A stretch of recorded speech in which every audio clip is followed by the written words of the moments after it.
In 1890, a group of ranchers met at Abilene, Texas. Their attitude about the American rangelands was interesting.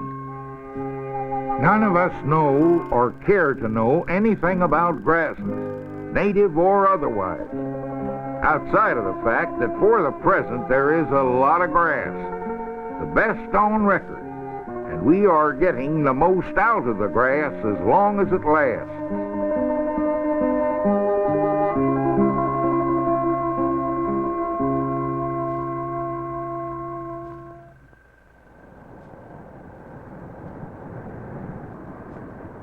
Grass, one of America's natural resources.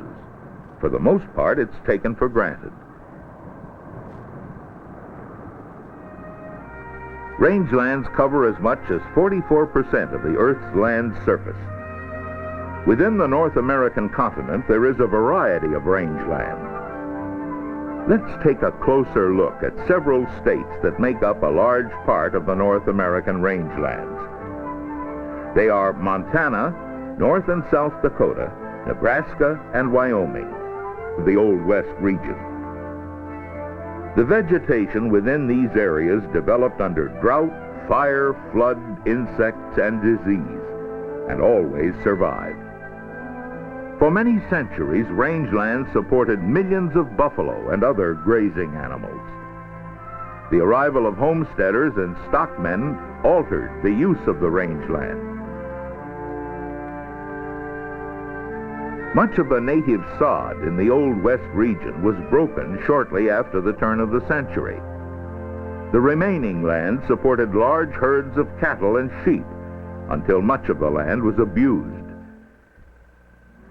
Many who used the land weren't aware of the requirements of range vegetation. The great drought of the 1930s made man realize that better management was necessary to maintain rangeland productivity.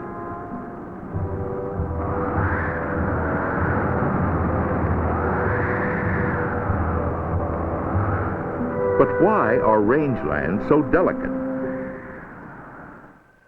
The very existence of all plant life depends on the process called photosynthesis. The roots of a plant draw water, transporting it to the leaf cells.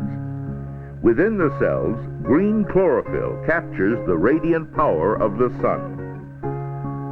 In the process of photosynthesis, plants utilize carbon dioxide from the air, releasing large amounts of oxygen for use by both man and animal.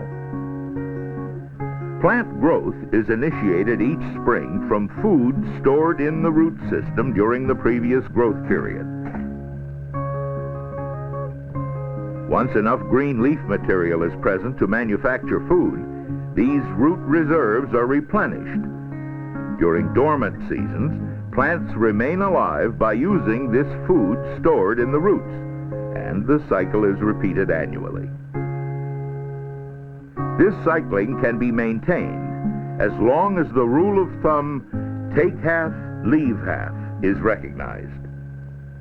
Look what happens to the roots of grass under light, moderate, and heavy grazing. The root system on the left is that of a healthy stand of grass. The roots in the center reveal the results of grazing 1/2 of the top growth of the same grass species. But when grazing removes more than 1/2 of the top growth, the root system becomes smaller.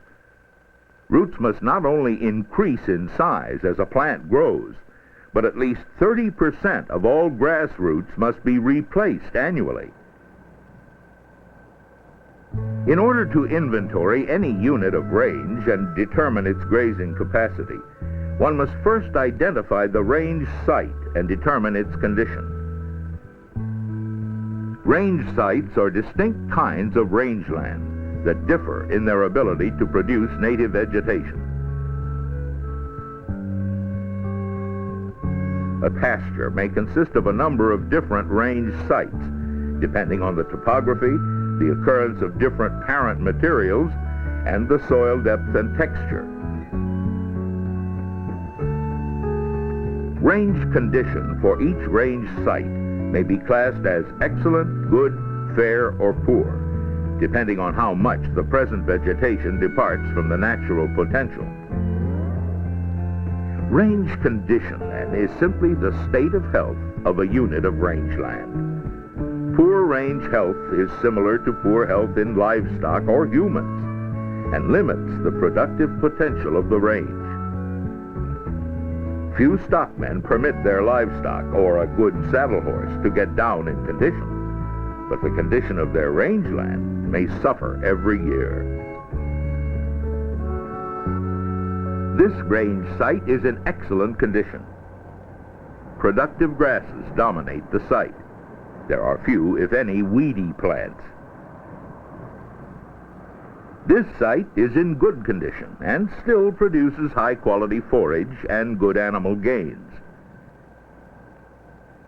As the most palatable and most desirable plants continue to be grazed heavily, they are replaced by shorter, less productive plants, and the range condition further deteriorates to fair or to poor condition. Lack of precipitation reduces forage yields to a greater degree on ranges in poor or fair condition than on those in higher condition. Without a healthy plant cover, the soil becomes prone to erosion. The loss of only 1/2 inch of topsoil on an acre of land represents thousands of dollars of nutrients and decades of soil development. Grass, not unlike the animal world, has adjusted climatically. Some grasses, like wheat grasses and needle grasses, begin their growth early in spring and provide most of the forage for grazing animals in spring and early summer. They become dormant during the hot summer months, but may provide grazing during the fall.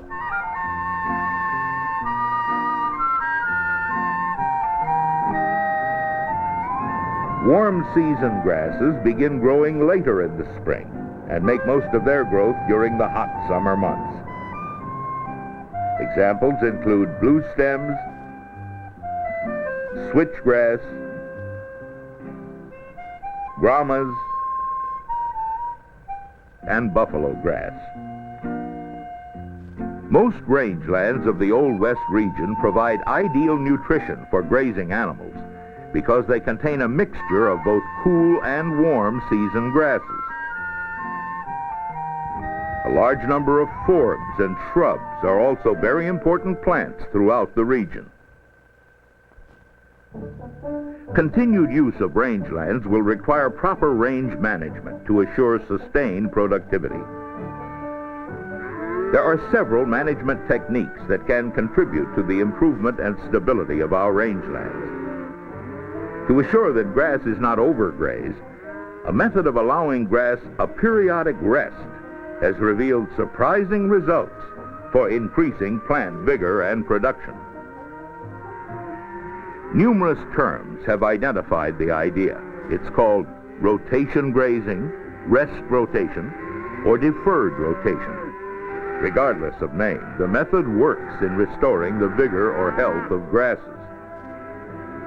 Under the simplest circumstances, here's how it works. There are two pastures, let's call them A and B. Combine all the livestock normally grazing on both pastures and put them in pasture A the first half of the growing season, or until the grass is properly used. Place the same cattle into pasture B during the second half of the season. The following year, reverse your system. The results will be beneficial to both the livestock and vegetation. The grasses will increase their leaf and root volumes. This will result in carrying the same number of stock as before, and possibly even more. Whatever the grazing system decided upon, the key point is that the same pasture should not be grazed at the same season of growth every year. Equally important is that livestock should be removed from a pasture when the desired level of utilization is reached, rather than on a calendar date basis. Yes, grazing systems require fencing, But fences are perhaps our most valuable range management tool because they enable us to control grazing use. Well, I believe years ago, most everyone used the range pretty hard, and consequently, our rangeland was in poor condition. It was highly overstocked, and no one thought anything of grass other than it was always there, so they didn't take any effort to manage it. Now we find that if we manage our grass, we'll be able to perhaps withstand a severe drought that we saw during the 1930s.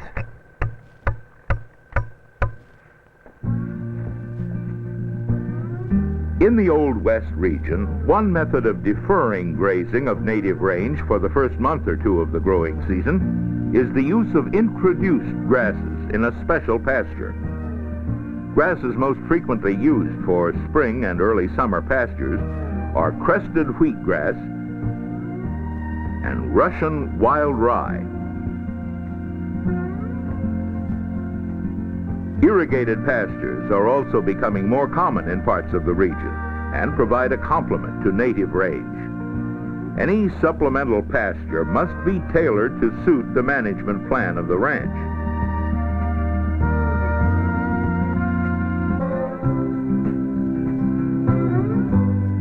With periodic rest, healthy, productive native vegetation can be maintained.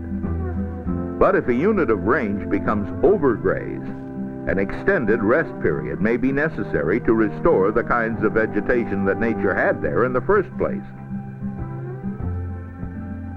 One method of controlling unproductive brush or weedy plants is by chemical control, using a specific chemical for the specific problem species.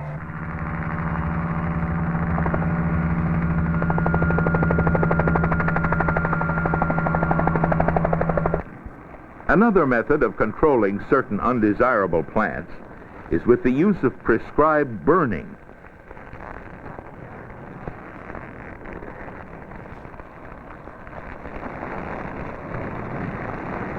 Plants can be controlled by the careful use of burning at the season which is most critical to the unwanted species.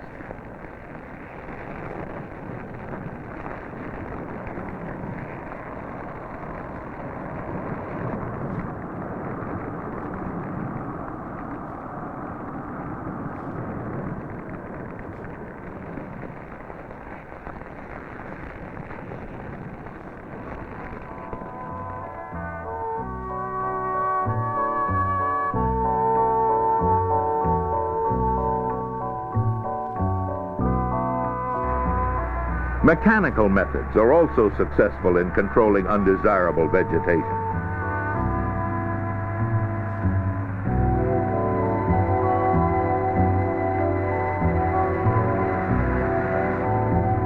Rangelands in low condition can be improved by interseeding with desirable grass species.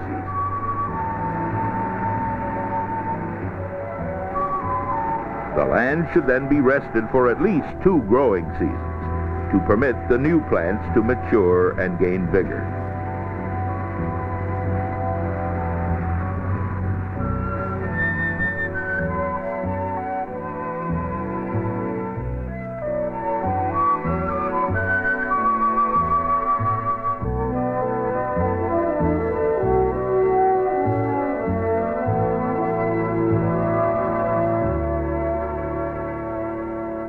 Many thousands of acres of marginal lands now under cultivation should be seeded back to native vegetation.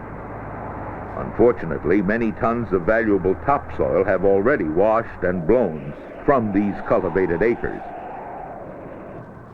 Existing rangelands are a valuable seed source for providing the complex of native vegetation needed to restore many cultivated and disturbed lands to native range.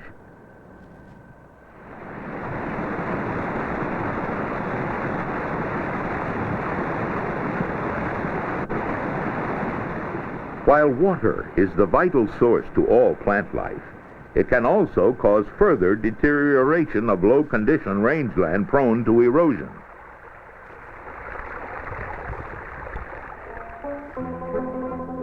By increasing moisture infiltration, water runoff can be reduced. Mechanical practices such as pitting, ripping, chiseling, or contour furrowing can be helpful on soils of heavier texture, such as clays or silty clays.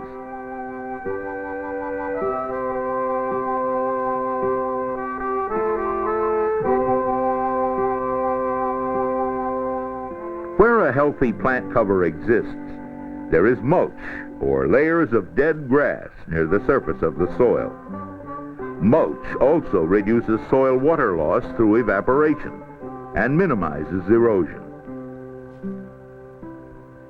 The productivity of rangelands is dependent on inconsistent precipitation cycles. Water supplies utilized by livestock are also inconsistent.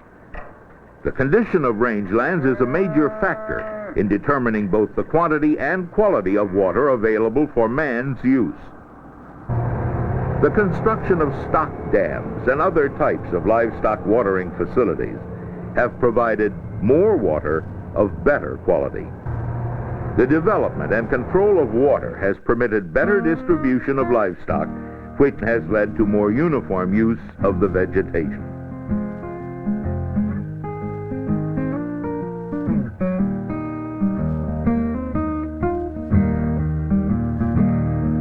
Stock water reservoirs also provide habitat for waterfowl and other forms of wildlife.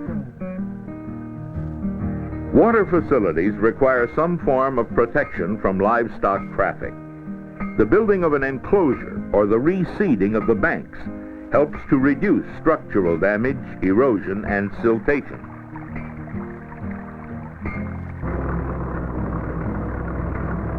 Pipelines designed to transport water to established reservoirs further improve livestock distribution.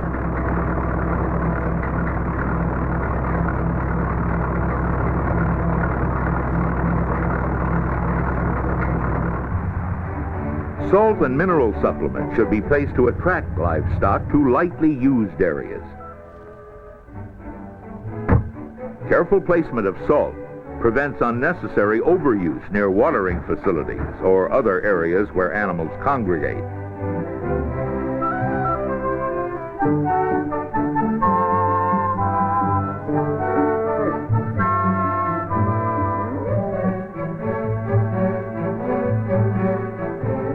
Ranchers presently using rangelands as a source of livelihood find that water conservation is the best method of controlling priceless water. But man isn't the only one making use of rangelands. For many centuries, rangelands have served as a source of food and shelter for most big game animals,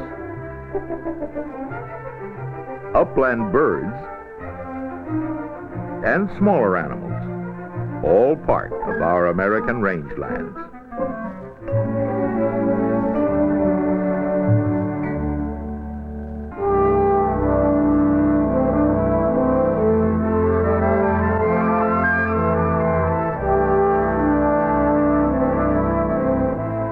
As industry and urban development encroach into rangelands, one realizes the importance of intensifying their management.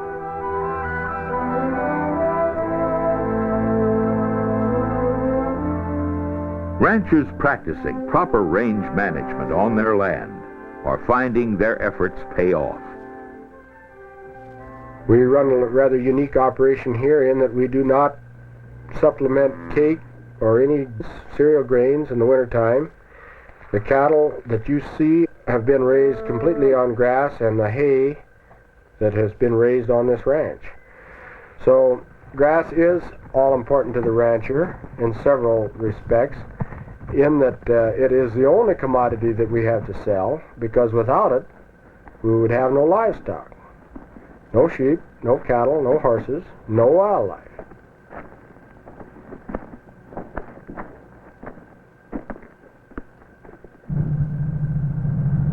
It's more important to have sustained production than to have high production for a couple of years and pay for it in following years. We try to produce a constant level of grass as best we can with a varying rainfall and conditions.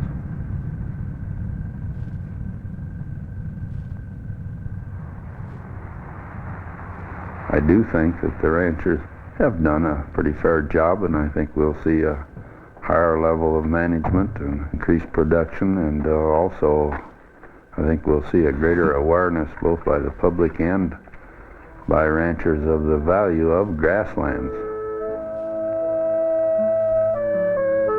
As the demand for red meat increases on a worldwide basis, the livestock industry will look toward rangelands for more production. Livestock will spend more time on rangelands and less time in feedlots. As the population of the world increases, the demand for increased livestock production, water, and recreation will place greater pressure on rangelands. Only through intensive range management and conservation and wise use of this renewable resource can rangelands meet these new demands.